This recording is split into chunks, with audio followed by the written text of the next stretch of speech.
আমরা তিন বাল্যসঙ্গী যে ঘরে শয়ন করিতাম তাহার পাশের ঘরের দেওয়ালে একটা আস্ত নরকঙ্কাল ঝুলানো থাকিত। রাত্রে বাতাসে তাহার হাড়গুলা খট খট শব্দ করিয়া নড়িত। দিনের বেলায় আমাদিগকে সেই হাড় নাড়িতে হইত।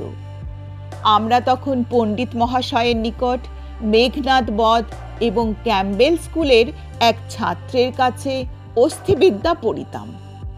আমাদের অভিভাবকদের ইচ্ছা ছিল আমাদিগকে সহসা সর্ববিদ্যায় পারদর্শী করিয়া তুলিবেন।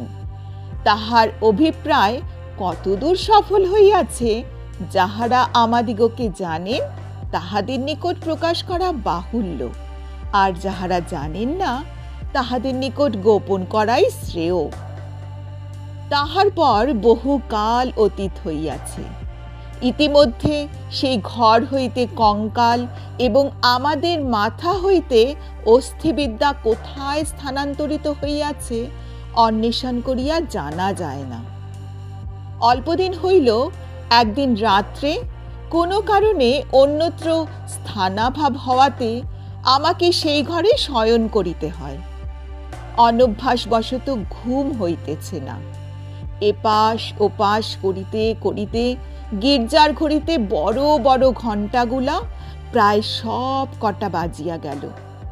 এমন সময়ে ঘরের কোণে যে তেলের সেজ জ্বলিতেছিল সেটা প্রায় মিনিট 5 ধরিয়া খাবি খাইতে খাইতে একেবারে নিবিয়া গেল। ইতিপূর্বেই আমাদের বাড়িতে 2-1টা দুর্ঘটনা ঘটিয়াছে, তাই এই আলো নেবা হইতে সহজেই মৃত্যুর কথা মনে উদয় হইল।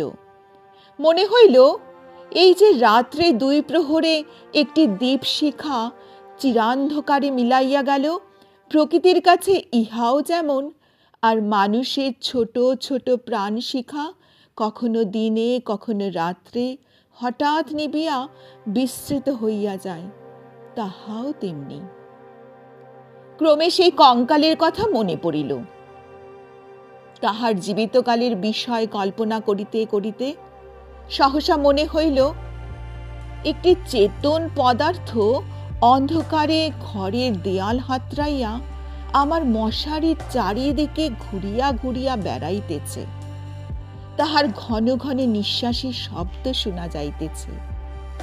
সে যেন কি খুঁজিতেছে, পাইতেছে না, এবং দ্রুততর বেগে ঘরময় প্রদক্ষিণ করিতেছে। নিশ্চয় বুঝিতে পারিলাম সমস্তই আমার নিদ্রাহীন উষ্ণ মস্তিষ্কের কল্পনা, এবং আমারই মাথার মধ্যে বো বো করিয়া যে রক্ত ছুটিতেছে তাহাই দ্রুত পদশব্দের মতো শুনাইতেছে। কিন্তু তবু গা ছমছম করিতে লাগিল। জোর করিয়া এই অকারণ ভয় ভাঙিবার জন্য বলিয়া উঠিলাম, কে? পদশব্দ আমার মশারির কাছে আসিয়া থামিয়া গেল এবং একটা উত্তর শুনিতে পাইলাম। আমি। আমার সেই কঙ্কালটা কোথায় গেছে তাই খুঁজিতে আসিয়াছি। আমি ভাবিলাম নিজের কাল্পনিক সৃষ্টির কাছে ভয় দেখানো কিছু নয়। পাশবালিশটা সবলে আঁকড়িয়া ধরিয়া চিরপরিচিতের মতো অতি সহজ সুরে বলিলাম, এই দুপুর রাত্রে বেশ কাজটি বাহির করিয়াছ, তা সে কঙ্কালে এখন আর তোমার আবশ্যক? অন্ধকারে মশারির অত্যন্ত নিকট হইতে উত্তর আসিল, বলো কি? আমার বুকের হাড় যে তাহারই মধ্যে ছিল, আমার 26 বৎসরের যৌবন যে তাহারই চারিদিকে বিকশিত হইয়াছিল, একবার দেখিতে ইচ্ছা করে না? আমি তৎক্ষণাৎ বলিলাম, হ্যাঁ, কথাটা সঙ্গত বটে, তা তুমি সন্ধান করোগে যাও, আমি একটু ঘুমাইবার চেষ্টা করি। সে বলিল, তুমি একলা আছো বুঝি? তবে একটু বসি, একটু গল্প করা যাক। 35 বৎসরের পূর্বে আমিও মানুষের কাছে বসিয়া মানুষের সঙ্গে গল্প করিতাম। এই 35টা বৎসর আমি কেবল শ্মশানের বাতাসে হু হু শব্দ করিয়া বেড়াইয়াছি। আজ তোমার কাছে বসিয়া আর একবার মানুষের মতো করিয়া গল্প করি। অনুভব করিলাম আমার মশারির কাছে কে বসিল। নিরুপায় দেখিয়া আমি বেশ একটু উৎসাহের সহিত বলিলাম, সেই ভালো, যাহাতে মন বেশ প্রফুল্ল হইয়া ওঠে এমন একটা কিছু গল্প বলো। সে বলিল, সবচেয়ে মজার কথা যদি শুনিতে চাও তো আমার জীবনের কথা বলি। গির্জার ঘড়িতে ঢং ঢং করিয়া 2টা বাজিল। যখন মানুষ ছিলাম এবং ছোট ছিলাম তখন এক ব্যক্তিকে জমের মতো ভয় করিতাম। তিনি আমার স্বামী। মাছকে বড়শি দিয়া ধরিলে তাহার যেমন মনে হয় আমারও সেই রূপ মনে হইত। অর্থাৎ কোনো এক সম্পূর্ণ অপরিচিত জীব যেন বড়শিতে গাঁথিয়া আমাকে আমার স্নিগ্ধ গভীর জন্ম জলাশয় হইতে টান মারিয়া ছিনিয়া লইয়া যাইতেছে। কিছুতে তাহার হাত হইতে পরিত্রাণ নাই। বিবাহে 2 মাস পরে আমার স্বামীর মৃত্যু হইল এবং আমার আত্মীয় স্বজনেরা আমার হইয়া অনেক বিলাপ পরিতাপ করিলেন। আমার শ্বশুর অনেকগুলি লক্ষণ মিলাইয়া দেখিয়া শাশুড়িকে বলিলেন, শাস্ত্রে যাহাকে বলে বিষ কন্যা, এ মেয়েটি তাই। সে কথা আমার স্পষ্ট মনে আছে। শুনিতেছ কেমন লাগিতেছে? আমি বলিলাম, বেশ, গল্পের আরম্ভটি বেশ মজার। তবে শোনো। আনন্দে বাপের বাড়ি ফিরিয়া আসিলাম। ক্রমে বয়স বাড়িতে লাগিল। লোকে আমার কাছে লুকাইতে চেষ্টা করিত, কিন্তু আমি নিজে বেশ জানিতাম আমার মতো রূপসী এমন যেখানে সেখানে পাওয়া যায় না। তোমার কি মনে হয়? খুব সম্ভব, কিন্তু আমি তোমাকে কখনো দেখি নাই। দেখো নাই? কেন? আমার সেই কঙ্কাল? আমি ঠাট্টা করিতেছি। তোমার কাছে কি করিয়া প্রমাণ করিব যে সেই 2টো শূন্য চক্ষু কোঠরের মধ্যে বড় বড় টানা 2টি কালো চোখ ছিল এবং রাঙা ঠোঁটের উপরে যে মৃদু হাসিটুকু মাখানো ছিল, এখনকার অনাবৃত দন্তসার বিকট হাস্যের সঙ্গে তার কোনো তুলনাই হয় না।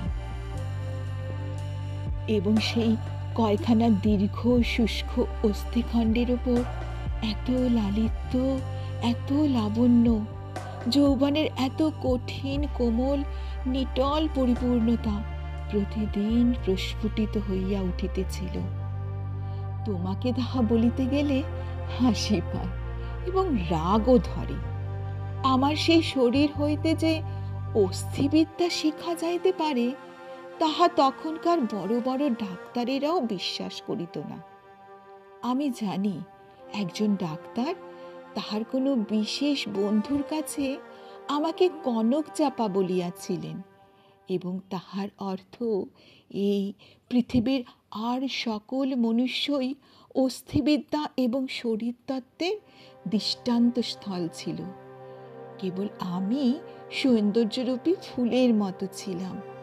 কনক চাপার মধ্যে কি একটা কঙ্কাল আছে? আমি যখন চলিতাম তখন আপনি বুঝিতে পারিতাম যে একখণ্ড হীরা নড়াইলে তাহার চারিদিক হইতে যেমন আলো ঝকমক করিয়া ওঠে, আমার দেহের প্রত্যেক গতিতে তেমনি সৌন্দর্যের ভঙ্গি নানা স্বাভাবিক হিল্লোলে চারিদিকে ভাঙিয়া পড়িত। আমি মাঝে মাঝে অনেকক্ষণ ধরিয়া নিজের হাত 2খানি নিজে দেখিতাম। পৃথিবীর সমস্ত উদ্ধত পৌরুষের মুখে রাশ লাগাইয়া মধুরভাবে বাগাইয়া ধরিতে পারে এমন 2খানি হাত। সুভদ্রা যখন অর্জুনকে লইয়া দৃপ্ত ভঙ্গিতে আপনার বিজয় রথ বিস্মিত 3 লোকের মধ্যে দিয়া চালাইয়া লইয়া গিয়াছিলেন, তাহারও বোধ করি এইরূপ দুখানে অস্থূল সুডল বাহু, আরক্ত করতল এবং লাবণ্য শিখার মতো অঙ্গুলি ছিল। কিন্তু আমার সেই নির্লজ্জ নিরাভরণ চিরবৃদ্ধ কঙ্কাল তোমার কাছে আমার নামে মিথ্যা সাক্ষ্য দিয়াছে। আমি তখন নিরুপায় নিরুত্তর ছিলাম। এই জন্য পৃথিবীর সবচেয়ে তোমার উপর আমার বেশি রাগ। ইচ্ছা করে আমার সেই 16 বৎসরের যৌবন তাপে উত্তপ্ত আরক্তিম রূপখানি একবার তোমার চোখের সামনে দাঁড় করাই। বহুকালের মতো তোমার 2 চক্ষে নিদ্রা ছুটাইয়া দিই। তোমার অস্থিবিদ্যাকে অস্থির করিয়া দেশ ছাড়া করি। আমি বলিলাম, তোমার গা যদি থাকিত তো গা ছুঁইয়া বলিতাম, সে বিদ্যা লেশমাত্র আমার মাথায় নাই। আর তোমার সেই ভুবনমোহন পূর্ণ যৌবনের রূপ রজনীর অন্ধকার পটের উপরে জাজ্বল্যমান হইয়া ফুটিয়া উঠিয়াছে, আর অধিক বলিতে হইবে না। আমার কেহ সঙ্গিনী ছিল না। দাদা প্রতিজ্ঞা করিয়াছিলেন বিবাহ করিবেন না। অন্তঃপুরে আমি একা, বাগানের গাছতলায় আমি একা বসিয়া ভাবিতাম সমস্ত পৃথিবী আমাকেই ভালোবাসিতেছে, সমস্ত তারা আমাকে নিরীক্ষণ করিতেছে। বাতাস ছল করিয়া বারবার দীর্ঘ নিঃশ্বাসে পাশ দিয়া চলিয়া যাইতেছে, এবং যে তৃণাসনে পা দুটি মেলিয়া বসিয়া আছে, তাহার যদি চেতনা থাকিত তবে সে পুনর্বার অচেতন হইয়া যাইত। পৃথিবীর সমস্ত যুবা পুরুষ এই তৃণপুঞ্জরূপে দল বাঁধিয়া নিস্তব্ধে আমার চরণবর্তী হইয়া দাঁড়াইয়াছে, এইরূপ আমি কল্পনা করিতাম। হৃদয়ে অকারণে কেমন বেদনা অনুভব হইত। দাদার বন্ধু শশীশেখর যখন মেডিকেল কলেজ হইতে পাশ হইয়া আসিলেন, তখন তিনি আমার বাড়ির ডাক্তার হইলেন। আমি তাহাকে পূর্বে আড়াল হইতে অনেকবার দেখিয়াছি। দাদা অত্যন্ত অদ্ভুত লোক ছিলেন। পৃথিবীটাকে যেন ভালো করিয়া চোখ মেলিয়া দেখিতেন না। সংসারটা যেন তাহার পক্ষে যথেষ্ট ফাঁকা নয়। এই জন্য সরিয়া সরিয়া একেবারে প্রান্তে গিয়া আশ্রয় লইয়াছেন। তাহার বন্ধুর মধ্যে এক শশীশেখর।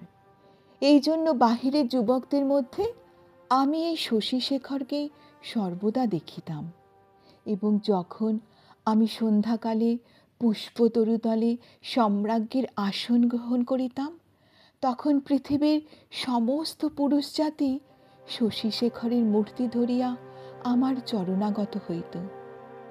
শুনিতেছ, কি মনে হইতেছে? আমি সনিশ্বাসে বলিলাম, মনে হইতেছে শশীশেখর হইয়া জন্মিলে বেশ হইত।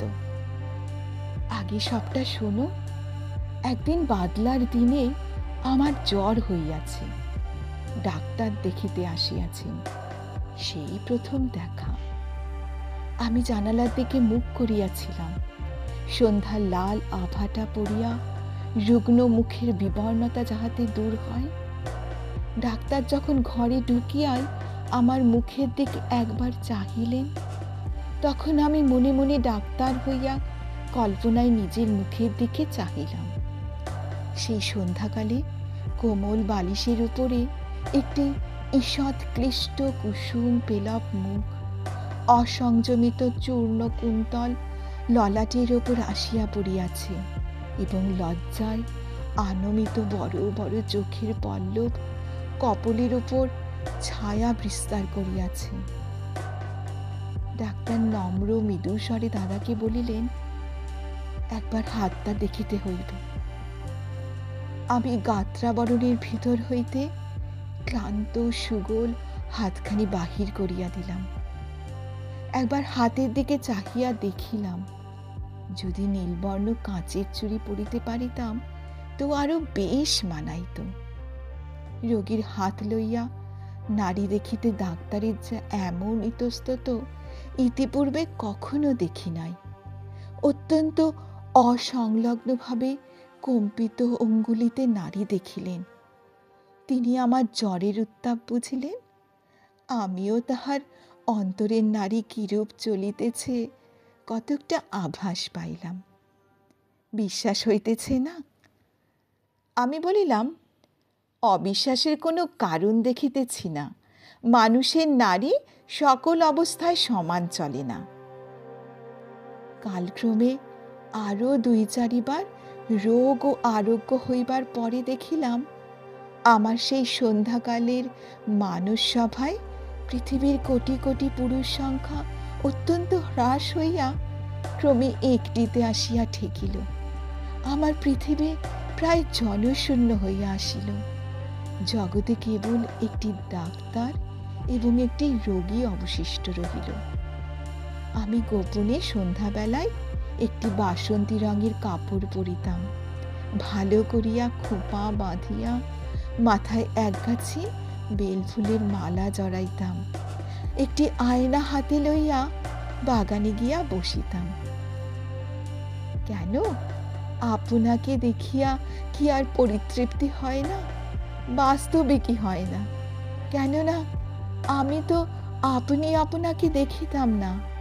আমি তখন একলা বসিয়া ২ জন হইতাম।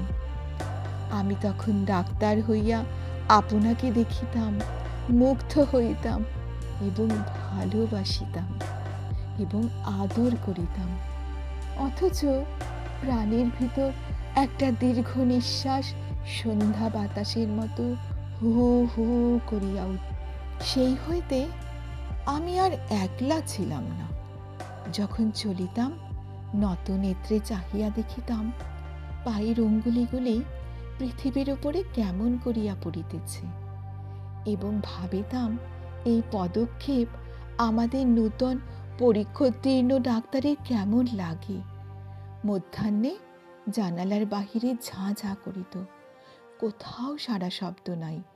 মাঝে মাঝে এক একটা চিল অতি দূর আকাশে শব্দ করিয়া উড়িয়া যাইত এবং আমাদের উদ্যান প্রাচীরের বাইরে খেলনাওয়ালারা সুর ধরিয়া চাই খেলনা চাই, চুড়ি চাই করিয়া ডাকিয়া যাইত। আমি একখানি ধবধবে চাদর পাতিয়া নিজের হাতে বিছানা করিয়া শয়ন করিতাম। একখানি অনাবৃত বাহু কোমল বিছানার উপরে যেন অনাদরে মেলিয়া দিয়া ভাবিতাম, এই হাতখানি এমনি ভঙ্গিতে কে যেন দেখিতে পাইল, কে যেন 2খানি হাত দিয়া তুলিয়া লইল, কে যেন ইহার আরক্ত করতলের উপর একটি চুম্বন রাখিয়া দিয়া আবার ধীরে ধীরে ফিরিয়া যাইতেছে। মনে করো, এইখানেই গল্পটা যদি শেষ হয় তাহা হইলে কেমন হয়? আমি বলিলাম, মন্দ হয় না, একটু অসম্পূর্ণ থাকে বটে, কিন্তু সেইটুকু আপন মনে করিয়া লইতে বাকি রাতটুকু বেশ কাটিয়া যায়। কিন্তু তাহা হইলে গল্পটা যে বড় গম্ভীর হইয়া পড়ে। ইহার উপহাসটুকু থাকে কোথায়? ইহার ভিতরকার কঙ্কালটা তাহার সমস্ত দাঁত কটি মেলিয়া দেখা দেয় কই? তারপরে শোনো, একটুখানি পসার হইতে আমাদের বাড়ির একতলায় ডাক্তার তাহার ডাক্তারখানা খুলিলেন। তখন আমি তাহাকে মাঝে মাঝে হাসিতে হাসিতে ঔষধের কথা, বিষের কথা, কি করিলে মানুষ সহজে মরে, এই সকল কথা জিজ্ঞাসা করিতাম। ডাক্তারের কথায় ডাক্তারের মুখ খুলিয়া যাইত। শুনিয়া শুনিয়া মৃত্যু যেন পরিচিত ঘরের লোকের মতো হইয়া গেল। ভালোবাসা এবং মরণ কেবল এই দুটিকেই পৃথিবীময় দেখিলাম। আমার গল্প প্রায় শেষ হইয়া আসিয়াছে, আর বড় বাকি নাই। আমি মৃদুস্বরে বলিলাম, রাত্রিও প্রায় শেষ হইয়া আসিল। কিছুদিন হইতে দেখিলাম ডাক্তারবাবু বড় অন্যমনস্ক এবং আমার কাছে যেন ভারী অপ্রতিভ। একদিন দেখিলাম তিনি কিছু বেশি রকম সাজসজ্জা করিয়া দাদার কাছে তাহার চুড়ি ধার লইলেন, রাত্রে কোথায় যাইবেন। আমি আর থাকিতে পারিলাম না। দাদার কাছে গিয়া নানা কথার পর জিজ্ঞাসা করিলাম, হ্যাঁ দাদা, ডাক্তারবাবু আজ জুড়ি লইয়া কোথায় যাইতেছে? সংক্ষেপে দাদা বলিলেন, মরিতে। আমি বলিলাম, না, সত্য করিয়া বলো না। তিনি পূর্বাপেক্ষা কিঞ্চিত খোলসা করিয়া বলিলেন, বিবাহ করিতে। আমি বলিলাম, সত্য নাকি? বলিয়া অনেক হাসিতে লাগিলাম। অল্পে অল্পে শুনিলাম এই বিবাহে ডাক্তার 12,000 টাকা পাইবেন। কিন্তু আমার কাছে এ সংবাদ গোপন করিয়া আমাকে অপমান করিবার তাৎপর্য কি? আমি কি তাহার পায়ে ধরিয়া বলিয়াছিলাম যে এমন কাজ করিলে আমি বুক ফাটিয়া মরিব? পুরুষদের বিশ্বাস করিবার জো নাই। পৃথিবীতে আমি একটি মাত্র পুরুষ দেখিয়াছি এবং এক মুহূর্তে সমস্ত জ্ঞান লাভ করিয়াছি। ডাক্তার রোগী দেখিয়া সন্ধ্যার পূর্বে ঘরে আসিলে আমি প্রচুর পরিমাণ হাসিতে লাগিলাম। কি ডাক্তার মহাশয়, আজ নাকি আপনার বিবাহ? আমার প্রফুল্লতা দেখিয়া ডাক্তার যে কেবল অপ্রতিভ হইলেন তাহা নহে, ভারী বিমর্ষ হইয়া গেলেন। জিজ্ঞাসা করিলাম, বাজনা বাদ্য কিছু নাই যে? শুনিয়া তিনি ঈষৎ একটু নিঃশ্বাস ফেলিয়া বলিলেন, বিবাহ ব্যাপারটা কি এতই আনন্দের? শুনিয়া আমি হাসিয়া অস্থির হইয়া গেলাম। এমন কথাও তো কখনো শুনি নাই। আমি বলিলাম, সে হইবে না, বাজনা চাই, আলো চাই।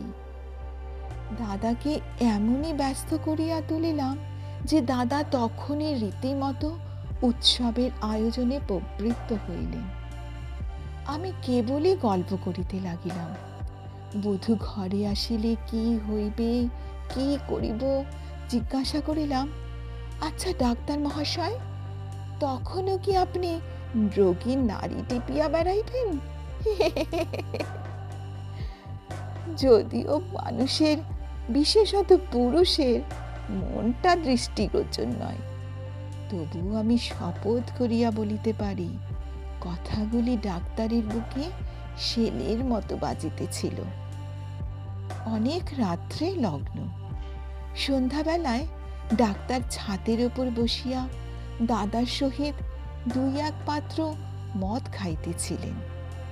দুইজনেরই এই অভ্যাসটুকু ছিল। ক্রমে আকাশে চাঁদ উঠিল। আমি হাসিতে হাসিতে আসিয়া বলিলাম, ডাক্তার মশাই, ভুলিয়া গেলেন নাকি যাত্রার যে সময় হইয়াছে? এইখানে একটা সামান্য কথা বলা আবশ্যক। ইতিমধ্যে আমি গোপনে ডাক্তারখানায় গিয়া খানিকটা গুড়া সংগ্রহ করিয়া আনিয়াছিলাম এবং সেই গুড়ার কিয়দংশ সুবিধা মতো অলক্ষিতে ডাক্তারের গ্লাসে মিশাইয়া দিয়াছিলাম। কোন গুড়া খাইলে মানুষ মরে ডাক্তারের কাছে শিখিয়াছিলাম। ডাক্তার এক চুমুকে গ্লাসটি শেষ করিয়া কিঞ্চিত আর্দ্র গদগদ কণ্ঠে আমার মুখের দিকে মর্মান্তিক দৃষ্টিপাত করিয়া বলিলেন, তবে চলিলাম। বাঁশি বাজিতে লাগিল। আমি একটি বেনারসি শাড়ি পরিলাম। যতগুলি গহনা সিন্ধুকে তোলা ছিল সবগুলি বাহির করিয়া পড়িলাম। সিঁথিতে বড় করিয়া সিঁদুর দিলাম। আমার সেই বকুলতলায় বিছানা পাতিলাম। বড় সুন্দর রাত্রি। ফুটফুটে জ্যোৎস্না সুপ্ত জগতের ক্লান্তি হরণ করিয়া দক্ষিণে বাতাস বহিতেছে। জুঁই আর বেল ফুলের গন্ধে সমস্ত বাগান আমোদ করিয়াছে। বাঁশির শব্দ যখন ক্রমে দূরে চলিয়া গেল, জ্যোৎস্না যখন অন্ধকার হইয়া আসিতে লাগিল, সেই তরু পল্লব এবং আকাশ এবং আজন্মকালের ঘর দুয়ার লইয়া পৃথিবী যখন আমার চারিদিক হইতে মায়ার মতো মিলাইয়া যাইতে লাগিল, তখন আমি নেত্র নিমীলন করিয়া হাসিলাম। ইচ্ছা ছিল যখন লোকে আসিয়া আমাকে দেখিবে, তখনই হাসিটুকু যেন রঙিন নেশার মতো আমার ঠোঁটের কাছে লাগিয়া থাকে। ইচ্ছা ছিল যখন আমার অনন্ত রাত্রির বাসর ঘরে ধীরে ধীরে প্রবেশ করিব, তখন এই হাসিটুকু এখান হইতে মুখে করিয়া লইয়া যাইব। কোথায় বাসর ঘর? আমার সে বিবাহের বেশ কোথায়?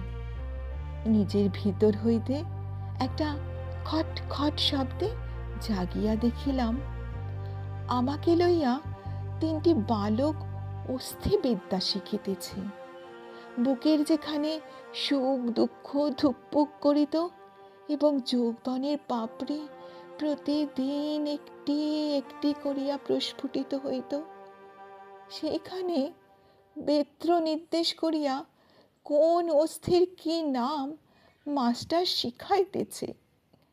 আর সেই যে অন্তিম হাসিটুকু ওষ্ঠের কাছে ফুটাইয়া তুলিয়াছিলাম, তাহার কোনো চিহ্ন দেখিতে পাইয়াছিলে কি? গল্পটা কেমন লাগিল? আমি বলিলাম, গল্পটি বেশ প্রফুল্লকর। এমন সময় প্রথম কাক ডাকিল। জিজ্ঞাসা করিলাম, এখনো আছো কি? কোনো উত্তর পাইলাম না। ঘরের মধ্যে ভোরের আলো প্রবেশ করিল। গল্পটি এখানেই শেষ হলো। গল্পটি যদি ভালো লেগে থাকে তাহলে প্লিজ লাইক করো এবং বন্ধুদের সঙ্গে শেয়ার করো। এখনও যদি চ্যানেলটি সাবস্ক্রাইব না করে থাকো তাহলে প্লিজ সাবস্ক্রাইব করে দিও। আবার ফিরে আসবো পরবর্তী একটি গল্প নিয়ে।